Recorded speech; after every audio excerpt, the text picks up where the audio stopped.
So, good day everyone. My name is Maymerel Sumakote and I am from BSN 1D. So today I am going to discuss the characteristic of living matters. So, narinig niyo na ba yung laruan na kapag nilagay mo sa water is nag-grow siya?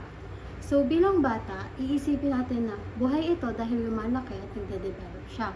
Pero, ang totoo, hindi talaga ito isang living matter. Bakit? Kasi kung aaralin natin sa biology,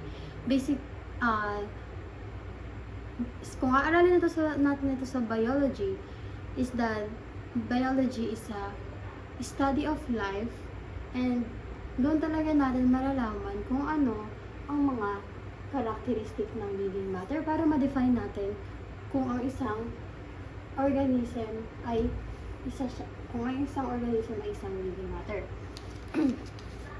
So first, we will start sa organization. The first one of the characteristic of living matters is organization.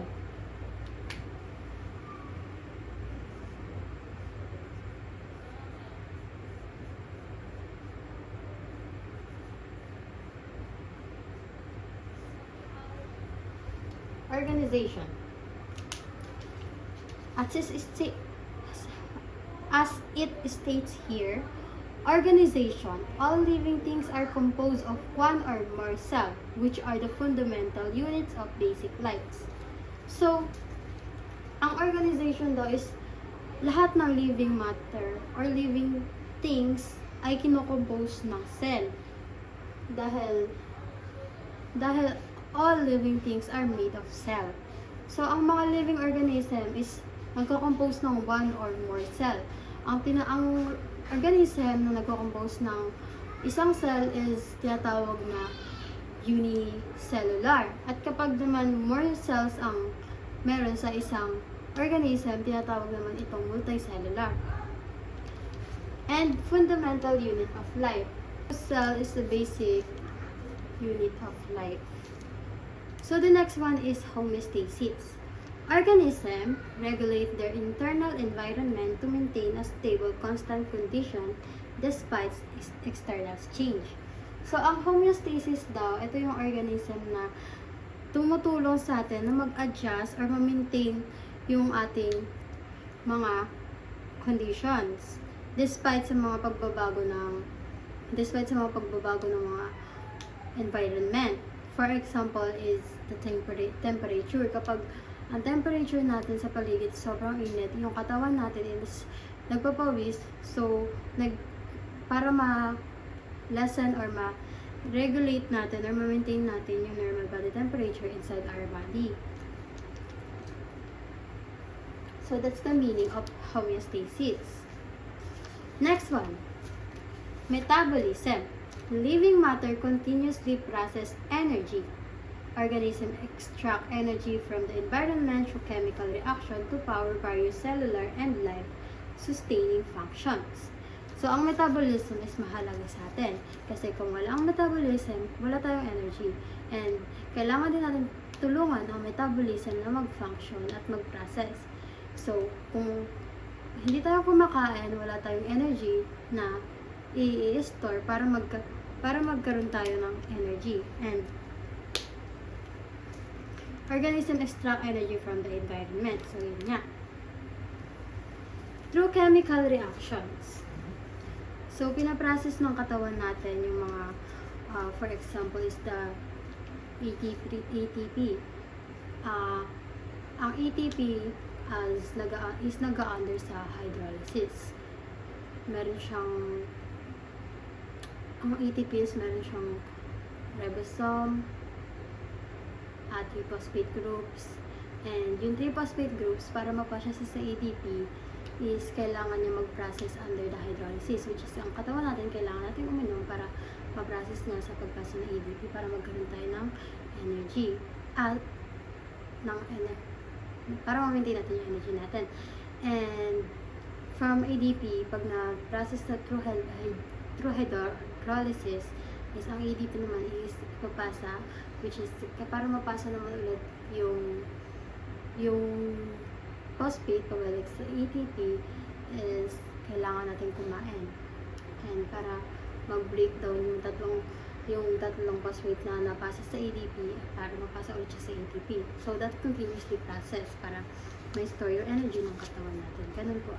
Ganun din po ang isa sa process ng pag-store ng energy ng katawan natin. So, that's metabolism. So, the next one is reproduction.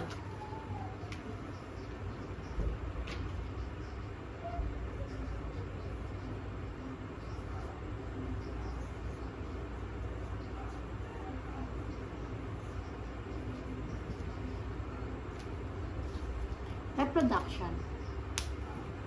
Organisms have the ability to reproduce passing on their genetic traits of offspring. So, ang mga organism is kaya nilang mag-reproduce. But, like, pagpasa ng genetics nila sa mga magiging anak nila or sa offspring. And, ang mga organism is nagre-reproduce sila in their different way and meron din itong iba't ibang process. So, the next one is grow and development.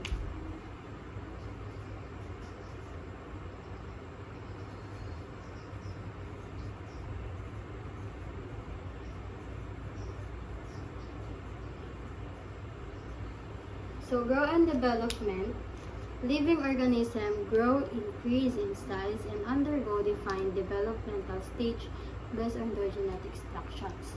So, ang mga organism daw is lumalaki, nag-i-increase ang size, at nag-undergo sa development stage. And, yung pagpaprocess ng kanilang grow and development is nagbe-base ito sa kanilang genetic instructions. So, ang ibang organism is hindi naman siya totally nag-grow ng sobra-sobra or nag-develop. Depende talaga ito sa mga nagiging genetic instruction nila. May mga organism na lumalaki pero hindi sobrang laki. Pero may mga organism din na lumalaki ng sobrang laki. So, we're going to proceed to the fifth one. The response to stimuli.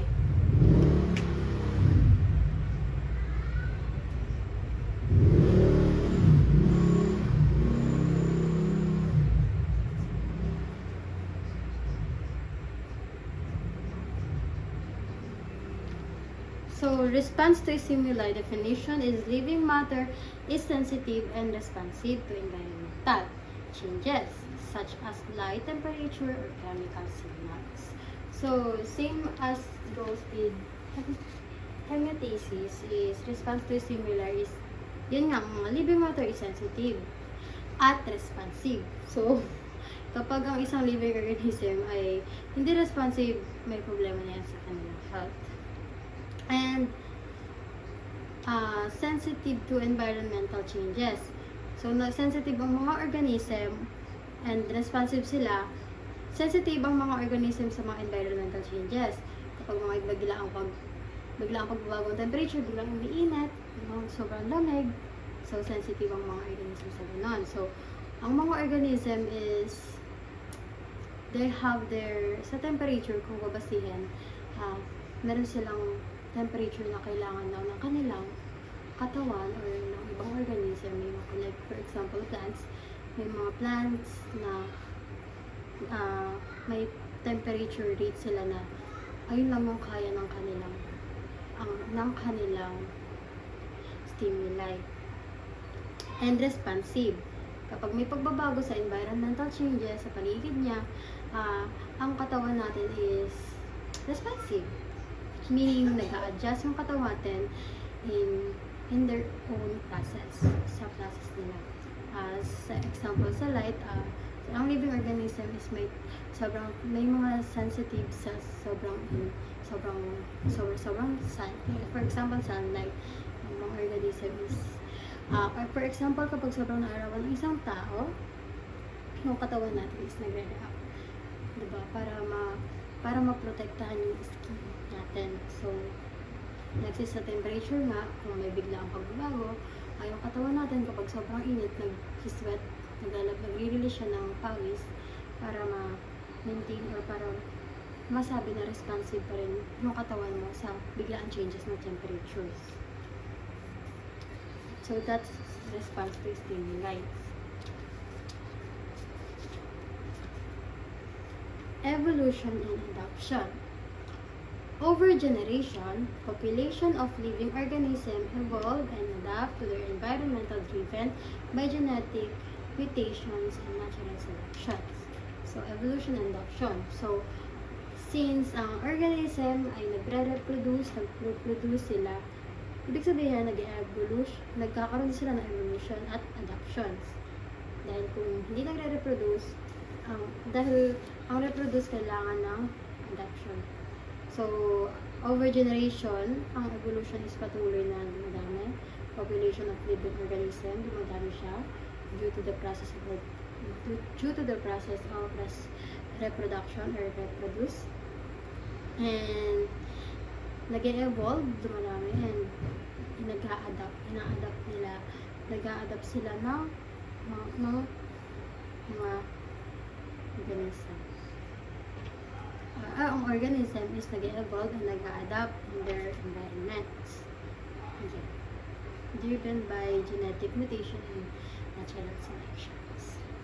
So that's the 7 characteristic of living matters.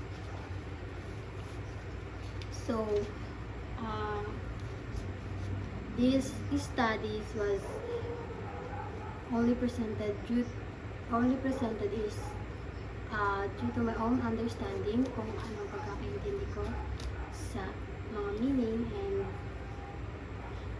and definition ng ating diniscuss na topic. Yeah, I do research, but this is the way that I can explain it in my own way. So, yeah. So, hindi ko pa yun.